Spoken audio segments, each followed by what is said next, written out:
So, one last check. Okay.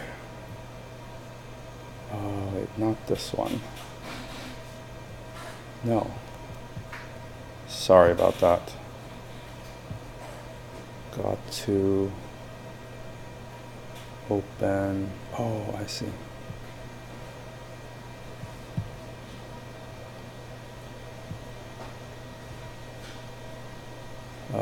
Desktop. Okay, here we go. Okay, so what we want to think about is we want to think about the amortization table. Okay, and so what does the amortization table tell us?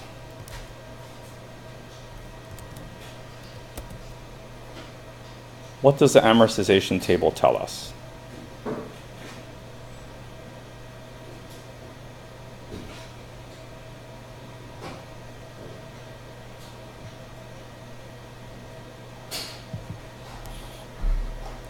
So we were looking at this mortgage. So let's look at this mortgage then. So amortization table has something to do with an annuity. What's an annuity? An annuity is, anyone remember? It's when you have those payments that are the same amount for a certain number of, over and over. So sometimes, like for a mortgage, you make a monthly payment. So a mortgage is an annuity. Okay, because so we have this time value of money framework here. So we have to worry about compounding, how many and the number of compounding periods, the interest rate, the amount at the beginning, sort of this ongoing payment, and the amount at the end. And so what we have is we want to think about a mortgage. Okay, and so a mortgage, typically when you talk about, I want to borrow 100,000, this amount that you borrow is typically called what? That's maybe you've heard the word principal, right? Loan principal, principal balance principal. So there's this mortgage, which is about borrowing, and it's got principal, right? It's got an interest rate, it's got, a maturity, certain number of years, right? And what we want to do is we want to figure out, what the monthly payment is, and how can we calculate the monthly payment. So what we do is we think about this TVM framework, this time value of money framework. And so the time value of money framework is a little bit different than the mortgage. Right? The mortgage has the principal balance, it is what it is. And what we want to do is we want to fit the mortgage into the time value of money framework. And then once we can fit it into the time value of money framework, once we can fit it into the time value of money framework, then we can actually use the time value of money framework to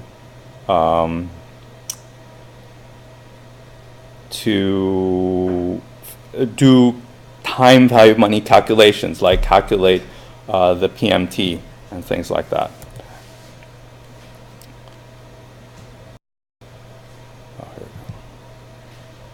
Sorry.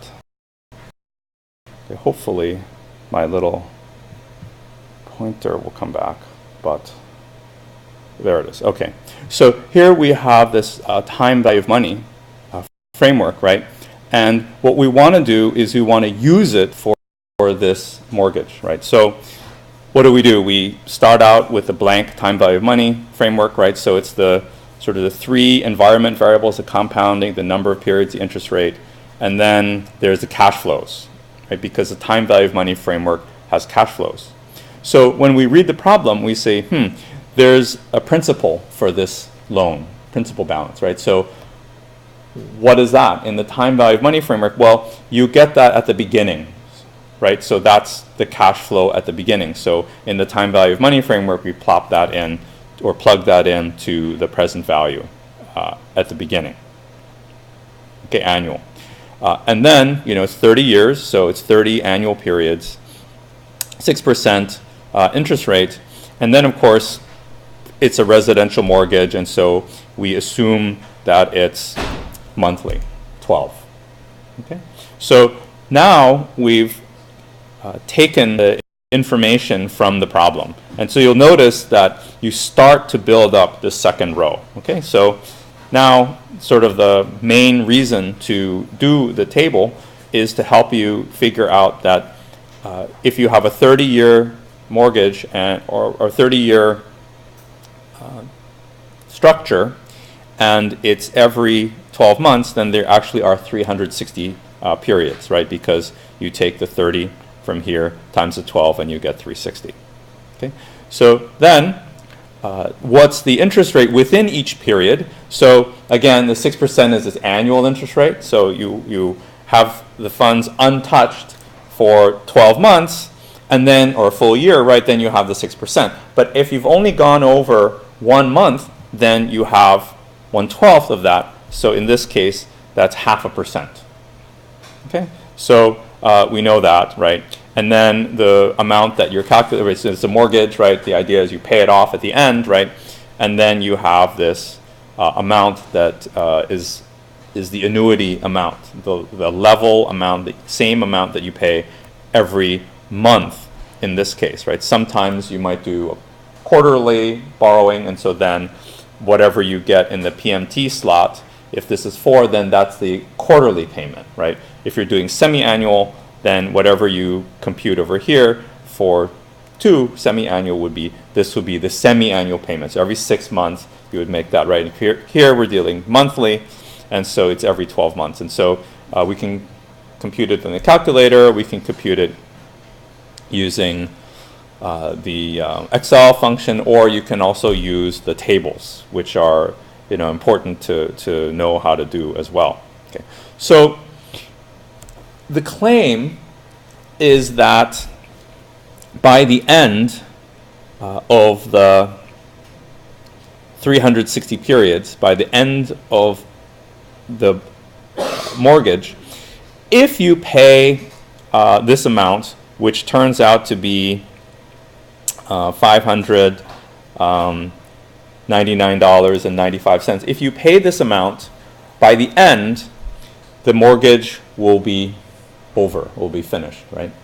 And so the question is, why or how does that happen? Does anyone know? You know? Okay, so that's why we look at the amortization table. Okay, that's why we look at the amortization table. Okay, so let's see if we can get this going. Okay, so if we open up Excel, then what we should do is we should create the time value of money framework, right? The TVM framework.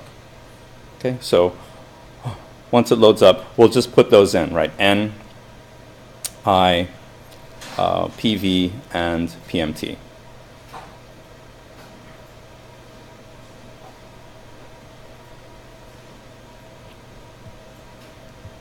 No.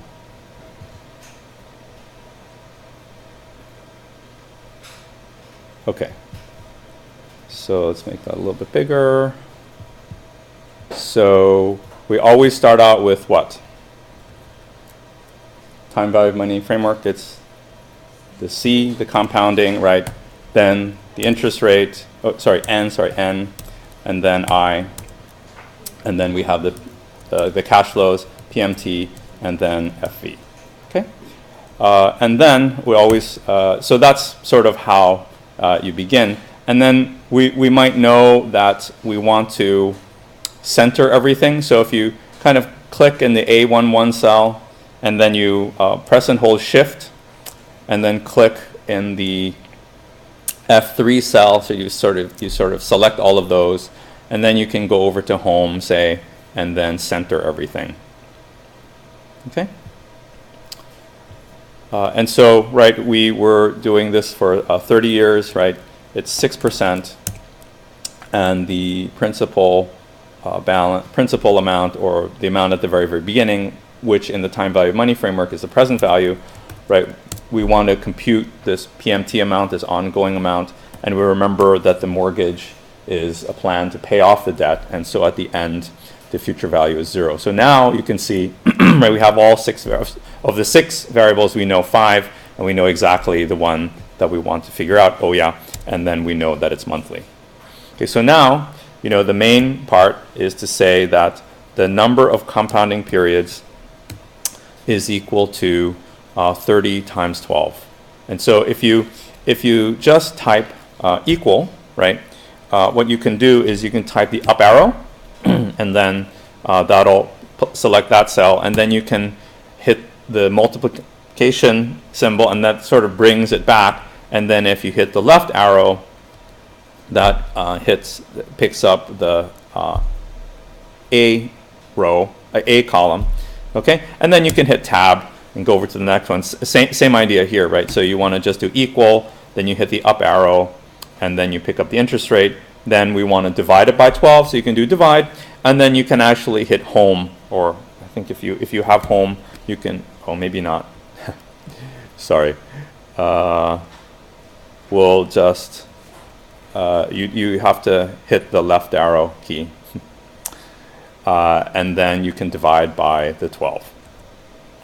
Okay, oh, and then it gives you the decimal percent, and so if you want to change that, if you want to use shortcut keys, on Windows you can do Alt-H, and that sort of opens the ribbon,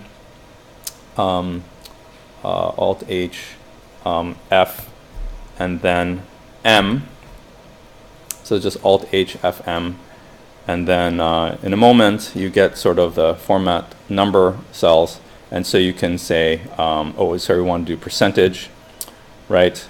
And then maybe we'll show 1 or 2 places if you want, and then you see that it's the 0.5%. Okay, so then to calculate the monthly payment, right, you can use the PMT function, and then the open parentheses, right, and then you can go with the number of periods.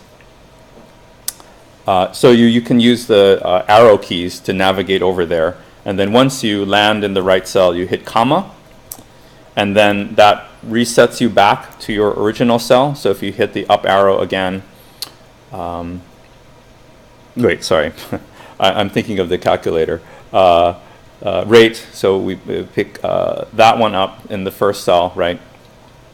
And then comma, and then the number of periods. Oh, whoops, I have to hit comma, comma, and then I can pick up the number of periods, right?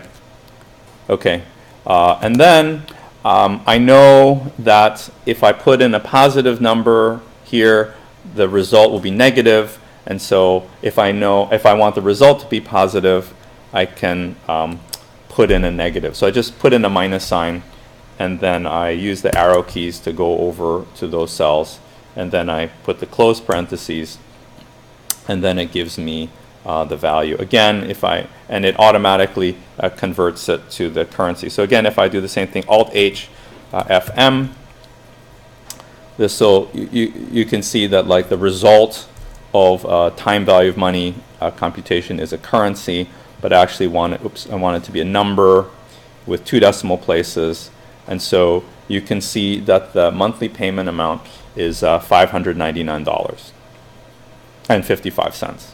Okay, so now let's build the amortization table number, NUMBER number. And so the next one that we want to track is the principal. Okay, and you know, it's all about interest, right? So what we'll do is we'll just say payment number 1, and for the principal we'll hit equal and pick up the present value cell as a reference, right? So now the question is, how much interest are you going to pay?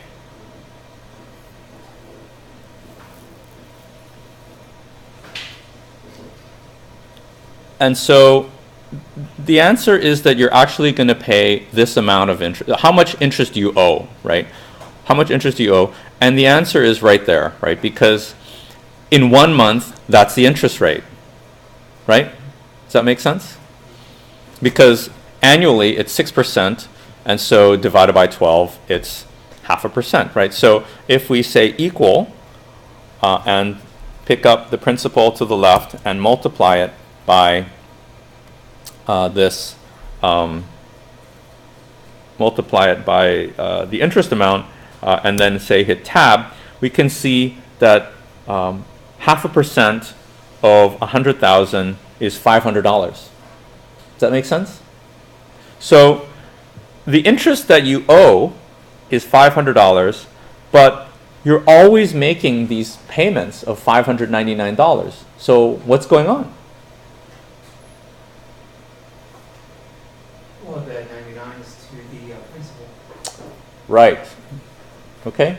So there's some excess PMT. Okay. And so if I type in excess PMT, and what I want to do is I want to auto fit that cell. See, the excess payment is kind of long, so I can do Alt H O I, and if you just do Alt H O I, it auto fits. It auto sizes the width. Okay, so what we want to do is we want to go equal and pick up this payment, which is the $599.55, and what we want to do is we want to subtract it from the interest, right? So if you notice that if I select these two columns and highlight these two columns, down here there's actually their sum.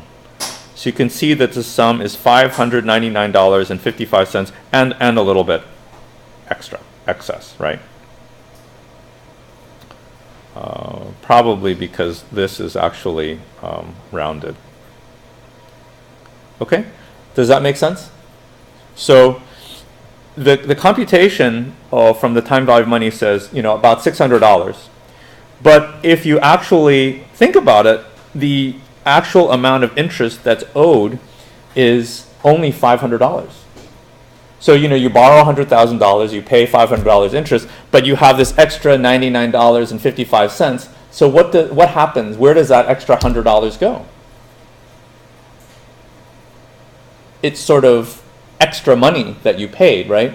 And so it goes to the receiver, the person, the lender. You pay it to the lender, and so they pocket, $500 for interest. But then that other little bit actually goes to reduce the principal. So you take, we go to the second row. Sorry. We go to the second row. So now we're on the second row of the amortization table. And we say equal in the principal column, and we pick up the first number, but we actually minus this 99.55. Okay? And so now the principal, the outstanding principal, has actually dropped a tiny bit, one drop in the bucket. So now how much interest do we owe?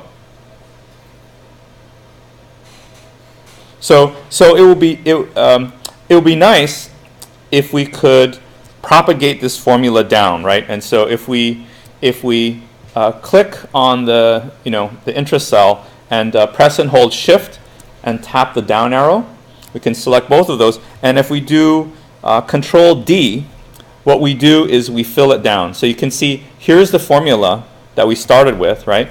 And then when we fill it down, there's the formula. So what happened? We kind of have a little bit of an accident here, right? Because what we want to do, right, is we want to take this 0.5% and multiply it by the principal on the left, right? But if we do this, this correctly moved down, but this accidentally moved down as well, right? That's not really what we want to do. So if we want to fix that, we have to go back to this cell, right? And what do we have to do?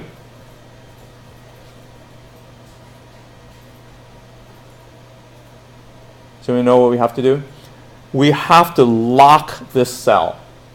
So we have to tell Excel, when we copy the formula down, don't move that.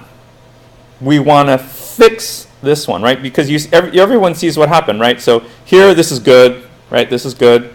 But when we go, oops, sorry, I had escape, right? Here, when we copy the formula down, this one moved down, which is what we want, right?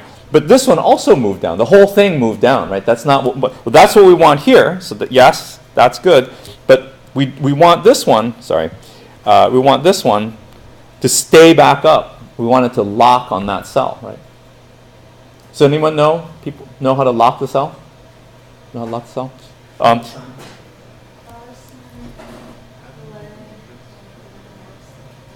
Right. So what we'll do is we actually will hit F4. Okay. So sorry, F4.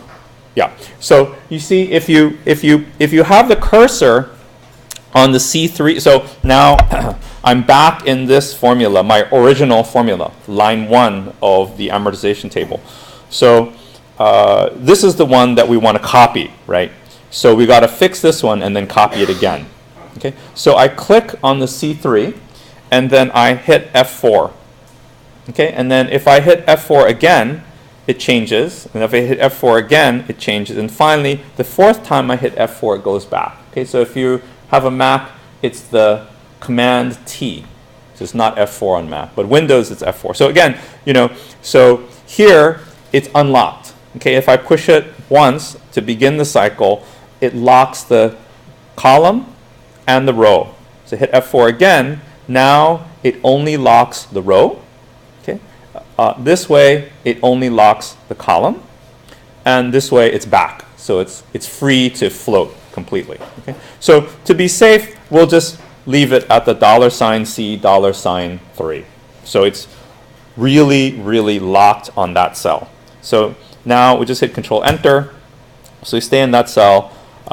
Shift and down arrow, we select that. And now when we do Control D, we get the right answer. So you can see if we click on there and sort of click back up there. So this is our original formula, which was fine, but that we sort of locked. And now you see when we view the formula, it correctly propagated down to the principal, but it locked on that one. Does that make sense? Okay. And so basically the same thing with this one, right? When we do Control D, if we select those two and do Control D, you can see that here, right, we had the monthly payment and we subtracted the interest. So this is the excess. But now when we do this one, that cell slipped down just like before, right? So we have to fix it again, right? So we do this, right? And then when we click in the C7, do the same thing. We just tap F4 once, and then we're good. So we do Control Enter to stay in that cell, press and hold Shift and down arrow, and then we can do, sorry, what happened? And then we do that, and then Control D. Oh, why did it stay there? E4. So I want to just do Control D. Let me try this again. So I'm going to do. Sorry. I locked the wrong one. There we go. So I have to go to F4 and unlock that one, and then go to E4 and then lock E4. Yeah. There. That's it. Okay. Now when I do Control D, that's what I want, right? And I can check it where if I swipe these two, I can look at the sum and I see that's my $599.55. Okay, and so you can sort of kind of see what's happening, right? So where does this go? This is going to it's going to reduce the principal, right? So we can just do, say, 3, 4, 5, right? Just do a few. And then what we can do is if you click on the principal, press and hold shift, and then you can use the right arrow a couple times. And then again, press and hold shift and do the down arrow 3 times. Okay. Now, if you do Control D, it actually propagates the formula down. And so you can see that this one has properly locked on the interest rate, right? And it's multiplying. So you take the outstanding principal times this periodic monthly interest rate, and that's the monthly amount of interest that you owe. And then you go and you start with the monthly payment, right? So that's locked. And then you subtract the amount of interest, okay? And so this is your excess payment amount. You can see what's happening is this, because now why, right? What's going on is after every payment, the amount that you owe drops more and more. Okay, so right, because now that you owe less, even though your interest rate is the same, the amount of interest you owe is less, but you're still making that large payment, and so there's more excess. So then your principal goes down a tiny bit faster, right? And then the amount of interest that you owe is a little bit less, right? Why? Because you're borrowing less, the total amount of interest is less, but your monthly payment is fixed, and so that's the excess payment. Does that make sense? Yeah? Okay. So you can see that if you go all the way down, it actually comes down to 0. But what we actually want to think about, if you actually own a home, then the amount of interest that you pay on your home loan for where you live, your personal residence, it may be tax deductible. Okay, so it's actually very important to know how much interest did I pay. Okay, so sometimes, if the mortgage started on November 1st, how much interest is there, right? Well, it's not 12, right, because you don't have a full year, right, because you pay taxes on the calendar year, right? So you would pay this amount of interest. Does that make sense? You'd pay interest because this is your payment for November, and this is your payment for December. So the first year of the mortgage, right, January through October, it didn't exist, and so suddenly it starts in November. So you only have the first 2 payments. Does that make sense? Okay. So now what we want to do is we want to look at the calculator's amortization worksheet. Okay. And so what you have to do, if we go to the calculator, right, and go clear TVM, right, if we suddenly go to the amortization worksheet, we kind of get nothing, basically, right? And that's because, does anyone know why? See, the amortization worksheet doesn't exist by itself, right? If you look at our amortization table down here, right, where is this principal from? It's from a TVM register, okay? How do we get the amount of interest that we owe, right? Well, that's from a TVM register, right?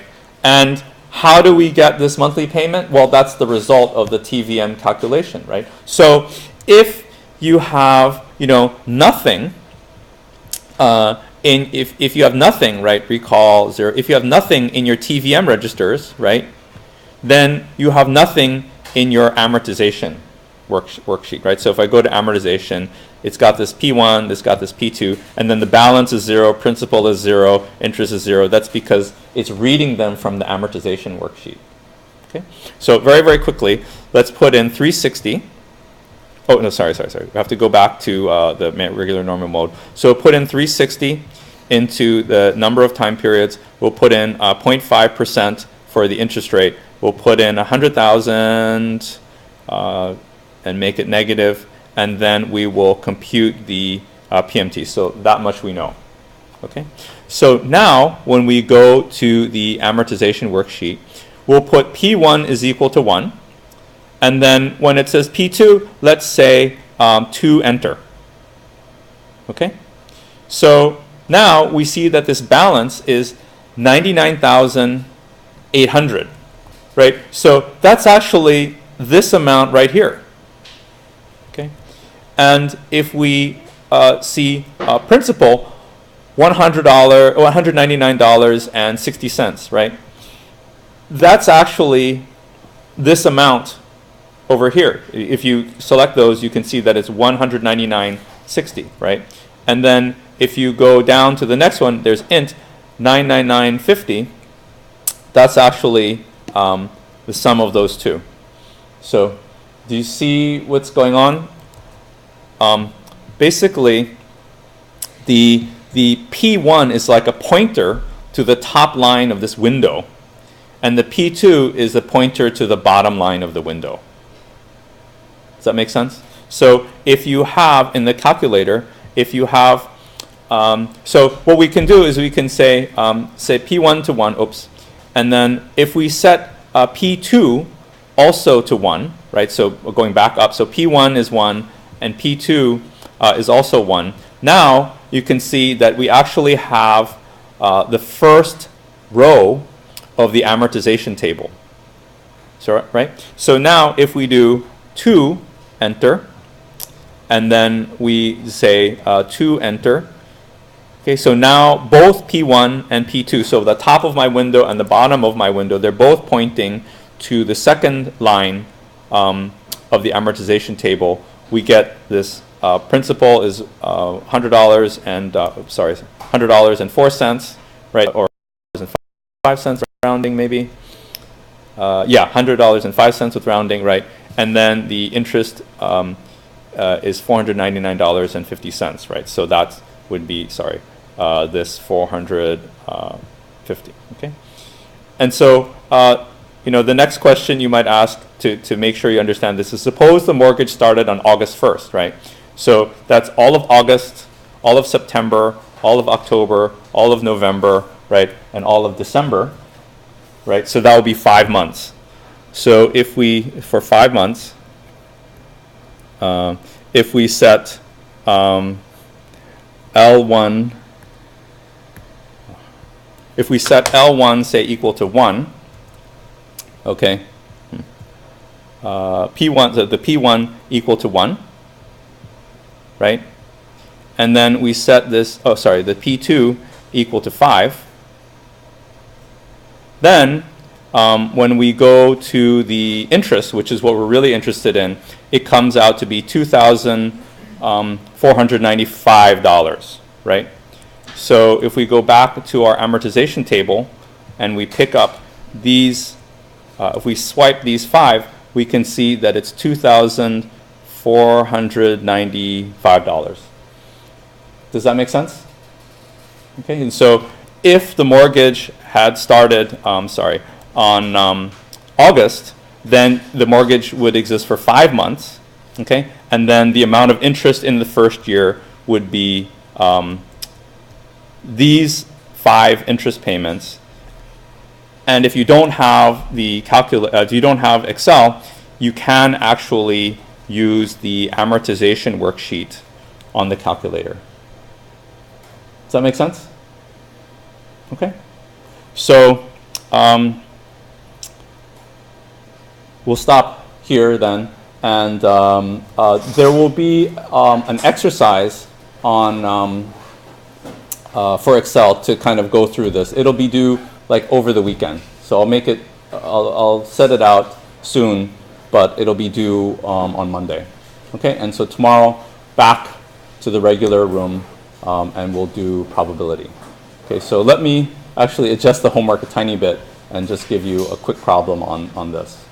Okay? And I'll email you when it's ready. So see you tomorrow back at the old place.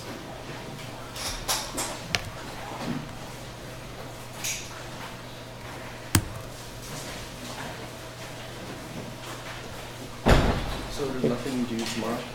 There will be. Let me send out an email. Okay. Yeah, but don't start it yet.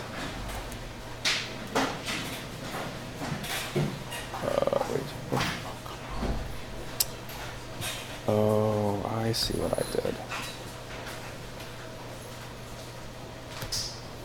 Hey, yes. Not sure if you got my email or not. Okay, I Um, haven't read everything for Okay. today.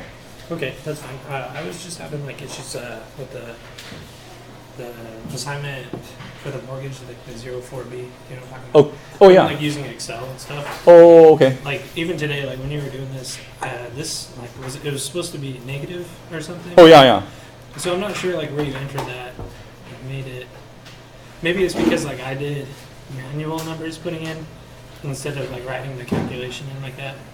Oh, Like, you put like C3. Oh, and, yeah. like, added in everything. Right. Instead, I just put like the actual numbers. did you put a comma?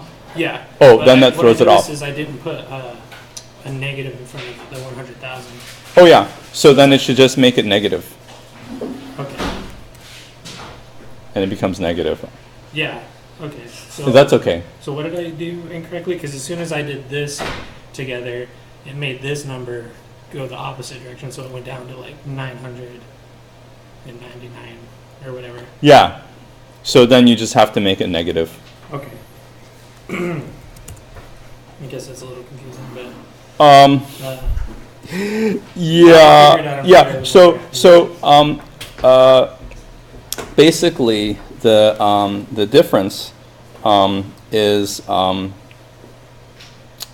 difference is like if the PV is negative, Mhm.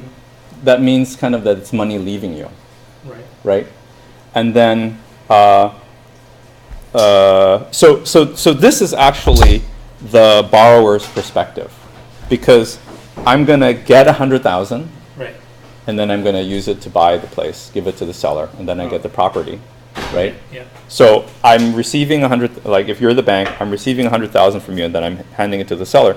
Then I'm on the hook to pay you $5.99 every month, Right. right? Yeah. So this is the borrower's perspective. If I do this, right, then sorry, let me fix that. So if I do this, right, minus here, right, which is really what it is. So then it's like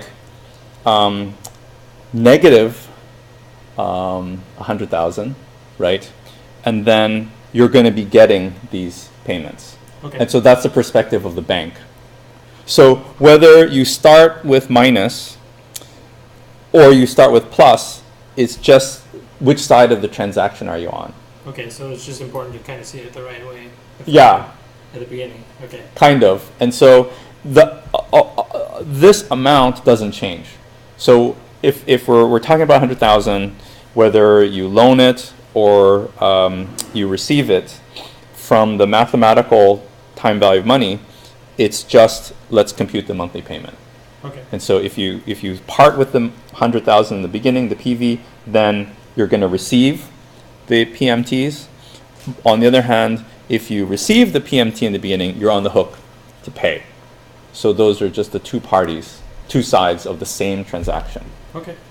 So don't get hung up with the minus sign. Like if you don't like it, just flip it, Okay. and then it looks right. And so that's why here, I don't know. If you just look at it, I don't know. It just looks. I don't know. I just rather see plus 100. But and then if that's plus, then I want this to be positive, and then that's in the black, and then this one should be negative, right?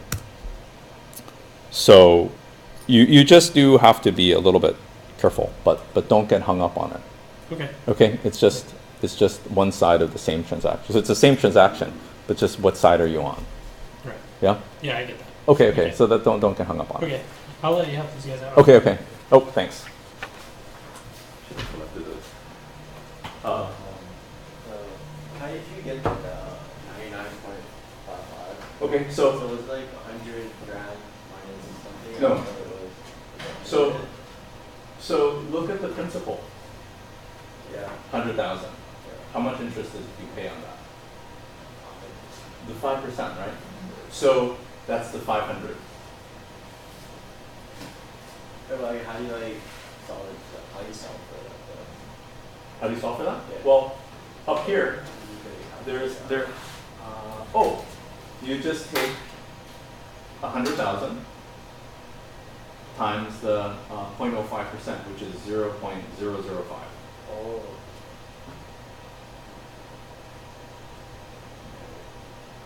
100,000 times 0.005.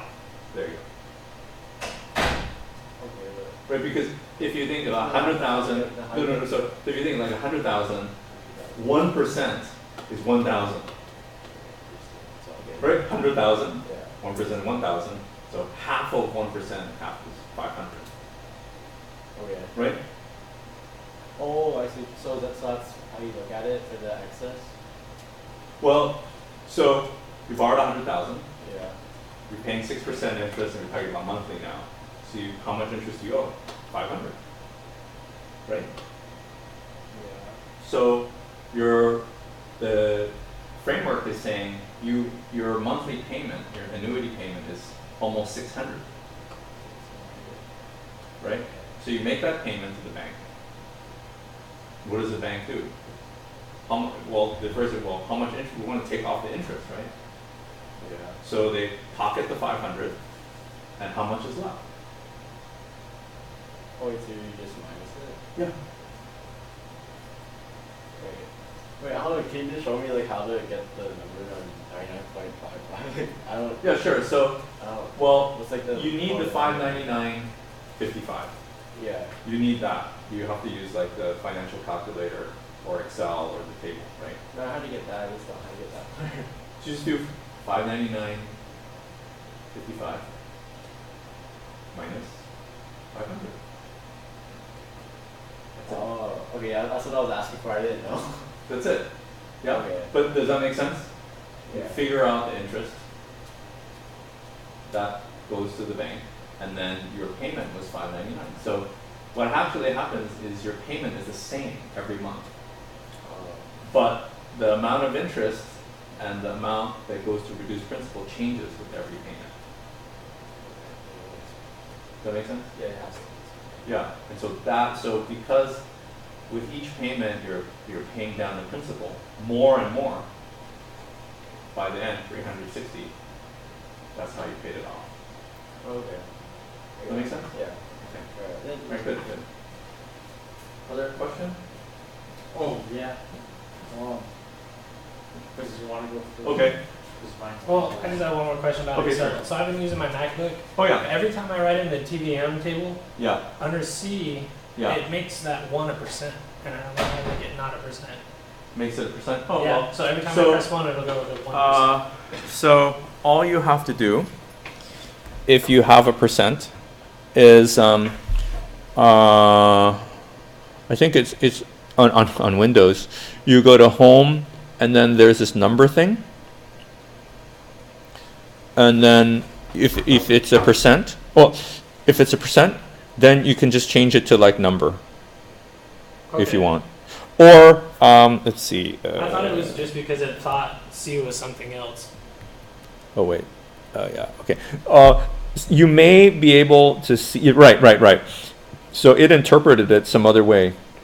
So if it jumps at a percentage for you, sometimes you can change it here Okay. to either general, or maybe you want currency. It's going to throw in a $sign, or the default currency marker. So you should be able to just, see either if you can find this equivalent on Mac, or this sort of total control window is really almost the same thing. Okay. Also, where it says 0.5%, Yes. when I calculated that, it says 1%, but up here it says 0.5%. Oh, But it reads down here 1%. in Excel? Yeah. Oh yeah. Okay. So that's because it's clearer. So that's what these are for. So it shifts the decimal that you're showing. So maybe for some reason yours was only showing, one decimal, Yeah. one Okay. place, and so there's no decimals visible. So you can either, do one by one to show the decimal, right? Or you can sort of go to this total view, and then the total view will show you how many, decimals you want to show, and then you can just do it all at one swoop, as opposed to, one by one by one. Okay. So it's the display of the number.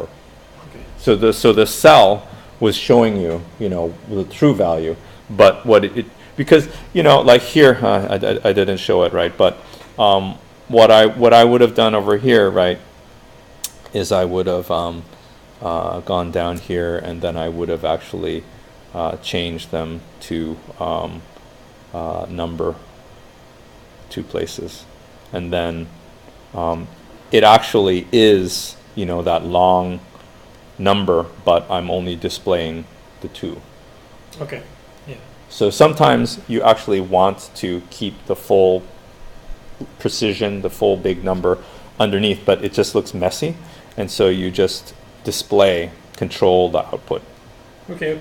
When I ran into problems, this is what I mentioned in my email. Okay. Like sometimes I found like the lecture notes that you give us Yeah. hard to follow, so I like Okay. YouTubed a lot of Oh, yeah. how to do it. But I didn't see like anyone kind of doing it the same way you do. Yours is kind of like a vertical way. Yeah. And everyone else is kind of like theirs Yeah. is, vertical, and then you like write everything Oh, I out saw that. the other way. Yeah. And that was really Yeah. confusing. And I didn't Oh, know okay. if you had a suggestion on like a certain YouTuber who explains it well if we have issues in class. Well, see, the thing is, people